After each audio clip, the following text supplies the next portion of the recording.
Et dans notre parcours, nous allons entrer dans le monde des réalités, des puissances, où nous allons rentrer dans l'époque des divisions terrestres, ou gravir les montagnes du règne que l'humanité a frauduleusement détenu en lieu et place du royaume réel. On a donc à nous sauver de ces royaumes en nous basant sur le symbole de Moïse, le bâton de Moïse. C'est le nom, le bâton de Moïse, où les forces se sont rangées en deux. L'humanité s'est rangée réellement en deux, les puissants et les faibles. Et Dieu vient au secours des deux. Dieu vient au secours des deux pour qu'il y ait harmonie, ou que le pouvoir soit donné à lui tout seul, Dieu, pour que tous soient dans son alliance. On quittera ce parcours pour alors atteindre le Christ, ou la demande de la table servie. Le Christ, ou la demande de la table servie. Le Messie, le salut, tous les noms qu'on peut demander. Ou à ce stade, il y a un point de rupture également, pour qu'on gravite le chemin vers la royauté de Dieu promise à la maison d'Abraham. Et on ira ensuite sur le droit chemin à la fin des prophéties, le sceau, la dernière révélation, qui est le sceau des prophètes. Le livre dont nous parlons, le Seigneur, le révélateur de ce livre, a commencé d'un livre et est arrêté à un livre. Et depuis, on ne l'a plus entendu avec un message, un messager. C'est pourquoi on a appelé cela le sceau, la fin. On a reconnu en cela la fin, telle que les signes de ce même livre l'ont énoncé. Après ça, ce n'est que l'accomplissement qui est attendu. Donc, les prophéties sont arrivées à leur fin. Il n'y a que l'accomplissement pour que le retour à l'Éden soit effectif. On n'a plus besoin d'autres stations. Cependant, l'accomplissement nous a orientés vers des attentes, et ces attentes font partie de la deuxième partie de l'eschatologie universelle. Cela est une réalité qui complète le chemin droit. Il s'agit de l'avènement ou de l'attente de l'humanité de trois personnages le Mashiach, le Messie et le Mahdi. Mahdi, pour les religions monothéistes et essentiellement le livre qui est aujourd'hui dans notre réalité, quels que soient les partis qui sont divisés, tenus des uns et des autres, le livre comporte ces trois promesses.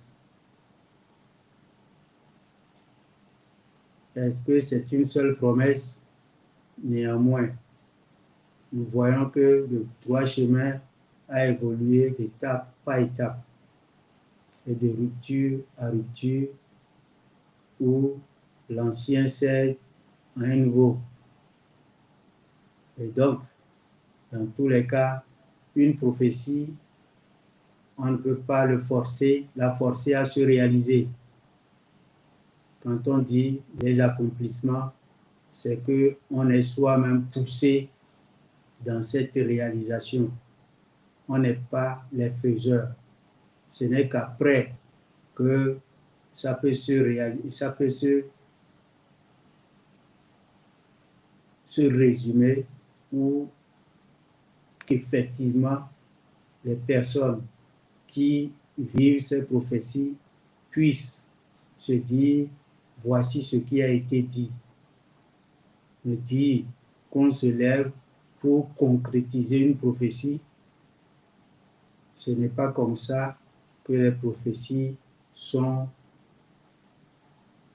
destinées à faire,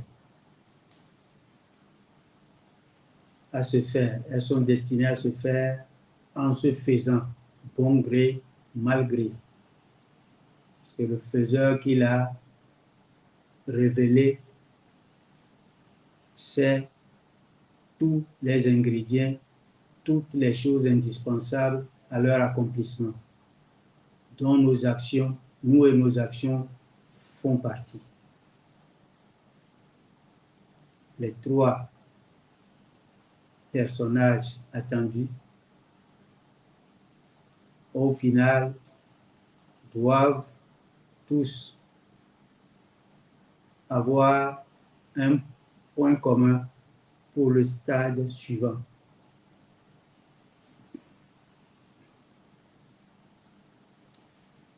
On aura le jour de la religion universelle. L'eschatologie universelle serait en train de pousser la porte de sa destinée finale. Donc, la religion universelle, la religion qui n'est plus celle que nous avons connue de nos jours, du passé, du présent, et même peut-être de quelques jours des futurs qui arrivent. Quand eux, ces trois personnages seront là, nous verrons ce que veut dire la religion de Dieu. Elle est universelle. Tous ceux qui ont porté le livre ont dit que toutes les divisions sont de l'égarement, sauf une. Et une ne veut pas dire que parmi les divisions, il y aura une qui sera droite. La vérité efface le faux. C'est une et une seule qui existera. Ce n'est pas qu'on dise qu'il existera 73, 72, 71 et un seul sera droit. C'est pas ça. C'est que tous, quand ils sont nombreux, ils ne sont pas la religion. Elle sera la religion de Dieu lorsqu'il n'y a qu'une seule. C'est pourquoi vous verrez que la réalisation de cela, de cette religion unique, se cherche tant du côté du mensonge que du côté de la vérité. Mais pour ce qui concerne celle de la vérité, elle est promise par celui qui la fera lui-même, après avoir donné le temps à toute chose en dehors de lui, Dieu, à toute chose de se faire. À ce moment, quand il amènera sa religion à l'accomplissement, il sera Dieu qui prouve que c'est lui qui a guidé au droit chemin. Et aucun n'ira au droit chemin sans la volonté et la guidée de lui. Donc, ce stade des personnages qui va éclore le stade de l'accomplissement de la religion de Dieu, le royaume des cieux et de la terre, où Dieu est connu comme le guide, le seul qui pourvoit par le savoir. Il a pourvu à l'humanité ce qu'il ne savait pas, et que l'humanité s'est appropriée de son savoir et sait faire les choses de son existence pour jouir en tant que vicaire dans le royaume de celui qui crée et qui a créé nous qui créons. À cette apothéose, le pouvoir-faire qui s'associe à ce savoir-faire fait de nous la meilleure communauté sur la terre. On saura faire tout ce qui contribue à installer le royaume de Dieu sur terre. Et ça, nous savons ce que cela voudrait dire. Sa religion ne sera que paix pour que nous soyons à la porte du jardin d'Éden. Et quand nous rentrerons dans le jardin d'Éden, nous rentrons donc dans le jour dernier. C'est dans ce jour dernier que nous allons terminer l'existence du parcours matériel, physique pour la mort, pour entrer dans l'autre partie de notre existence que nous appelons la mort. Et à ce stade, il nous a promis la résurrection. Il y aura donc le jour de la résurrection. Et à cette résurrection, il y a deux bercailles. Il y a la vérité et le faux qui vont s'affronter, se retrouver là. Et la route du faux ira au lieu du faux. La route du vrai ira à son tour au lieu du vrai. Or, c'est pour le lieu du vrai que le chemin droit a été préparé pour ceux qui sont élus pour être sur ce chemin droit. Mais la route du faux, du mensonge, s'il n'était pas là, le chemin droit n'existerait donc pas, n'aura pas sa raison d'être. Dans la justice du divin, les deux sont là.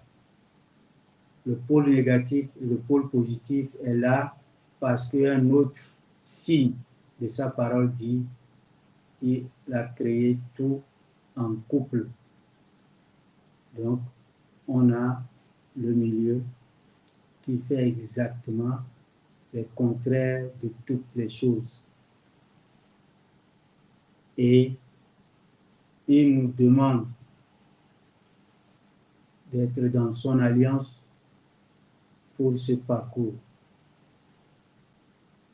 L'eschatologie universelle, ce que nous venons de dire, ce sont des mystères, mais qu'on ne nous dit pas qu'il est confondu, que ces mystères sont confondus avec notre réalité.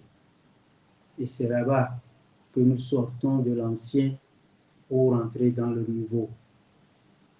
Nous allons prendre la lettre, le langage, le français, pour essayer de nous orienter. Parce que Dieu dit, il a enseigné à l'homme par la plume, par l'écriture. Donc, il a enseigné ce qu'il ne savait pas. Nous ne pouvons pas ouvrir une porte et rentrer dedans, trouver Dieu. Mais il est avec nous, plus près de nous que notre veine jugulaire. Comment il communiquera avec nous si nous n'avons pas étalé un langage commun? Et le langage aujourd'hui, c'est les signes. Il nous a montré que pour nous parler, il a fallu écrire. Et pour que nous écrivions, il y a les lettres. Et ces lettres, dans toutes les langues, sont des éléments mystérieux sur lesquels nous pouvons écrire ou lire les mystères. Et nous allons travailler sur cette route de l'eschatologie universelle, de son jardin d'Éden jusqu'au jardin d'Éden nouveau, comme nous l'avons parcouru avec les stades un à un. Cependant, nous n'allons pas nous éloigner de l'enseignement de Dieu. Quand nous disons l'enseignement de Dieu, voyez que nous voulons qu'il nous enseigne par le nom, et chaque nom ayant les lettres, et ce sont ces lettres que nous allons utiliser. Nous n'allons rien dire dans le vide, et nous allons dire pourquoi est-ce que la puissance de ces lettres, le verbe, dépasse tout notre entendement. Nous pouvons faire tout avec ces lettres, surtout lorsque nous savons encore rentrer dans la mathématique de ces lettres, dans la comptabilité de ces lettres, dans la métrologie de ces lettres. Néanmoins, ici, nous allons être en surface parce qu'il faut éclore, il faut ouvrir les portes qui étaient jadis fermées. Il n'y a rien d'autre que l'air que nous respirons, la nourriture dont nous nous nourrissons, qui sont les choses que Dieu nous a enseignées. Tant que c'est la vie qui nous a donné de venir vivre avant la deuxième partie qui est la mort, pour l'autre vie, ce n'est que ce qui fait vivre qui est notre enseignement. Il n'y a pas autre chose qui va nous donner. Comment nous allons pouvoir vivre une vie dans son royaume? Vivre sans l'amour. C'est pourquoi les premiers jours ont été des récits sur lesquels nous allons nous bâtir. À ce niveau, la clarté que je devais ressortir ne peut pas être transparente si les uns et les autres ne sont pas rentrés dans l'esprit de tout ce que je viens de dire maintenant. Ce n'est pas obligé que cette première partie soit accessible à tous, mais nous venons de dire que ça va devenir l'air que nous respirons. Ça va devenir la nourriture dont nous nous nourrissons, puisqu'il s'agit de la vie. Et cette vie-là, aujourd'hui, nous savons autour de quoi cela se construit. Et nous voulons qu'une langue nous permette de nous établir dans l'alliance avec Dieu. On établit une alliance avec Dieu à partir d'un langage. C'est pourquoi dans le livre, il y a un personnage que Dieu a envoyé et qui était arrivé, et c'est pour l'humanité hier, aujourd'hui et demain. Si nous n'avons pas accompli cela, ceux de demain l'accompliront. Cependant, nous sommes tous en train de jouer le rôle de l'accomplissement de l'eschatologie universelle. Je viens de dire qu'aucune prophétie n'a son réalisateur qui se réveille et dit je vais accomplir telle prophétie. Mais l'existence fait que la prophétie, elle est faite pour s'exécuter. Donc nous ne savons pas si c'est nous qui l'accomplissons ou ceux de devant viendront l'accomplir, mais nous sommes dans le travail de l'eschatologie. C'est pourquoi nous le faisons avec toute notre sincérité et la franchise. Quand on dit franchise, je sors le mot franc. Et nous allons parler de langage comme je disais que le personnage qui a rencontré un groupe d'hommes sur terre, il a parcouru toute la terre, il les a vus chacun dans son état et arrivé à son stade final, il a trouvé d'autres qui sont réunis en peuple, mais qui ne parlent presque aucun langage. Cela veut dire que le personnage que Dieu leur a envoyé a une alliance avec Dieu par un langage. Et Dieu dit, grâce à ce langage, lui, il lui a octroyé tout. Et ceux qui ne parlent aucun langage lui demanda, allons nous t'accorder un tribut pour que tu nous ôtes le fardeau qui peine sur nos épaules. Donc, nous établirons un langage. Et pour nous, nous allons regarder quel est notre intérêt dans la vie.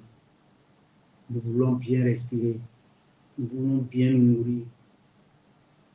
Bien respirer, bien nous nourrir de toutes choses. Des choses à manger, des choses qui nous abritent, des choses qui nous habillent, des choses qui nous soignent, de tout. Nous voulons nous nourrir de tout cela. Nous voulons l'avoir en suffisante abondance. Nous voulons avoir cela en accord avec tout ce qui tourne autour de nous et dans l'alliance avec celui qui nous a créés, nous, et toutes ces choses. C'est là l'établissement de la paix, la station pour avoir la prospérité, la paix, le bonheur ici-bas, qui ressemblera au bonheur de l'au-delà. Lorsque nous serons du côté de la vérité, de la source vérité intarissable. Établir ce langage nous permettra de dire, nous prenons la langue et nous allons poser les lettres, consonnes à part, voyelles à part, et nous allons nous établir en appelant le divin pour dire, voici, nous sommes tributaires des signes, des lettres, et nous voulons communiquer avec toi. Nous voulons que tu nous enseignes à partir de ces lettres. Comme nous allons essayer. En langue française, le français veut dire le franc qui sait. C'est ce que je prends dans ce mot, dans ce nom.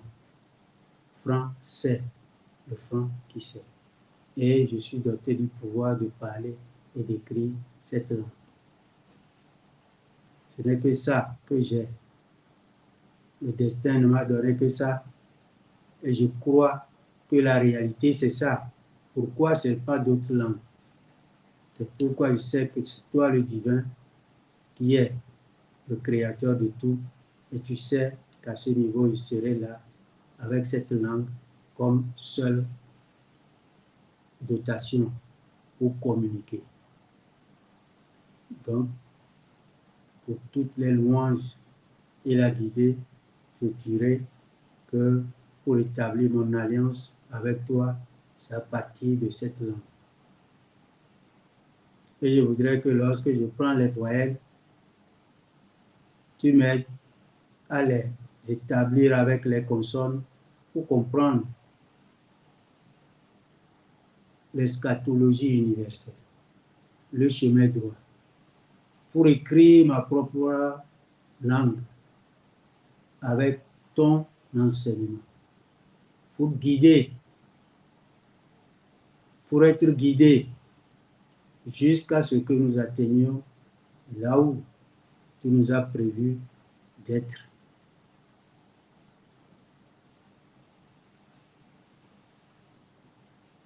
Ainsi donc, je veux avoir le savoir. Et je crois que mon dialogue avec toi, c'est que tu me dises que pour que je sache ce que je veux de toi, le divin, il faut que je sois franc. Parce que ce que tu vas me donner, c'est le franc seul qui le sait. Je demande à ce que cette alliance soit établie sur ce que tu mets en moi, qui soit franc, le plus franc possible pour que je sache. En ce moment, je prends ton nom en langue française et je dis Dieu et je vais prendre les lettres. Je prendrai les consonnes, je prendrai les voyelles et tu m'enseignes de ressortir mon intérêt, l'outil de l'information pour faire mon langage qui me quitte et qui soit le langage écrit de l'accomplissement du livre. Parce que tous ces noms du livre me donnent de savoir quelque chose qui aujourd'hui est établi. Dieu, je suis conduit vers une épreuve à réaliser. Je suis amené à faire un défi, une connaissance manquante de l'humanité, c'est l'économie,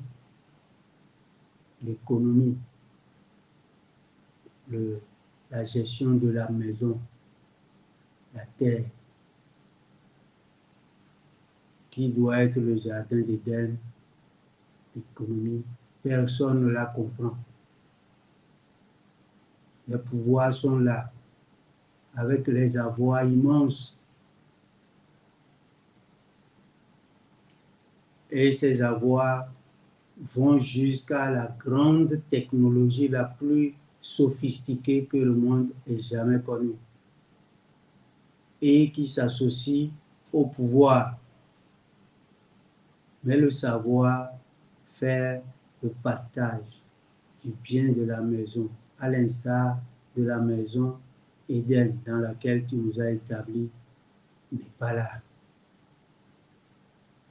Donc c'est l'économie qui n'est pas comprise. L'économie de Dieu n'existe pas. Et cette alliance voudrait t'évoquer cette soirée pour que tu nous établisses à partir de l'eschatologie, l'économie universelle. L'eschatologie, de ta parole, que cela nous amène l'économie universelle. Eschatologie, E, universelle, U, économie, E, universelle, U. Donc, eschatologie, économie. L'eschatologie économique universelle.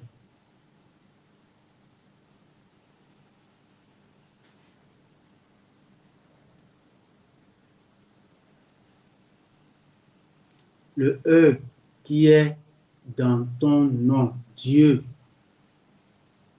est l'économie.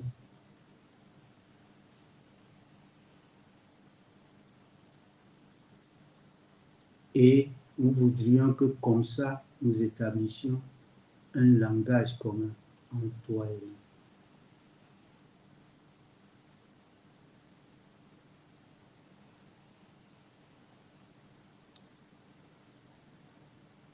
Le D, qui est la consonne là-bas, et qui porte le nom du Très-Haut, le nom des noms, Dieu, quel que soit le nom, qu'il soit caché, tous les attributs. Nous avons eu cela en le nom Dieu. Et le D,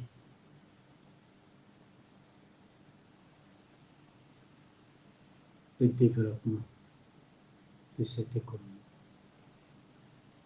Et il n'y a que toi dans ce D, dans ce développement. Pour que à tous les endroits où nous établirons le développement, le D, que tu sois notre allié et que rien ne puisse enlever ce langage et le signe dans lequel nous voudrions que tu apparaisses pour nous guider. Nous voudrions que l'eschatologie, le chemin droit, l'économie universelle soit portée par un conseil de direction, un conseil de développement. Un conseil de développement qui n'est pas un conseil humain, c'est un conseil divin. Et nous l'appliquerons sur la terre en tant que C et D.